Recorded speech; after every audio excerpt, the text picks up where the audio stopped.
राष्ट्रीय तायक्वांदो स्पर्धेत मंद्रुपची चर्चा, 7 खेळाडूंनी जिंकले सुवर्णपदक. मलेशियातील आंतरराष्ट्रीय स्पर्धेसाठी निवड. हरियाणा राज्यातील रोहतक येथे पार पडलेल्या 13व्या स्टुडंट ऑलिम्पिक राष्ट्रीय तायक्वांदो स्पर्धेत दक्षिण सोलापूर तालुक्यातील मंद्रुप येथील दक्षिण सोलापूर तायक्वांदो अकॅडमीच्या खेळाडूंनी ऐतिहासिक कामगिरी केली आहे. या स्पर्धेत अकॅडमीच्या तब्बल 7 खेळाडूंनी सुवर्णपदकावर आपले नाव कोरले असून त्यांची मलेशिया येथे होणाऱ्या आगामी आंतरराष्ट्रीय तायक्वांदो स्पर्धेसाठी निवड झाली आहे. या सुवर्णकन्या आणि सुवर्णपुत्रांनी गाजवले मैदान.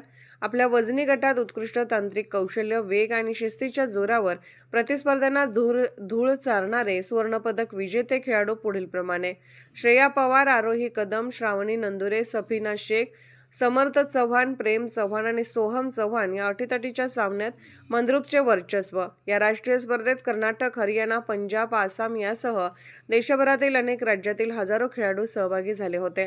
अत्यंत चुरशीच्या झालेल्या अंतिम फेरीत मंद्रुपच्या या 7ही खेळाडूंनी अप्रतिम खेळ करत दक्षिण सोलापूरच्या क्रीडा परंपरेत मानाचा तुरा रोवला.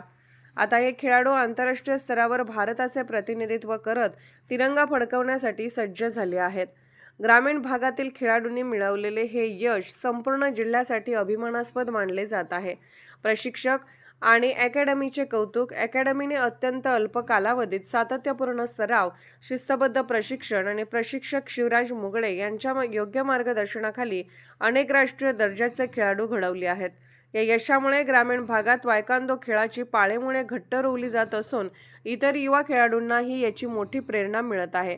खेळाडूंच्या या दैदिप्यमान यशाबद्दल पालक, क्रीडाप्रेमी आणि परिसरातील नागरिकांकडून त्यांच्यावर कौतुकाचा वर्षाव होत आहे.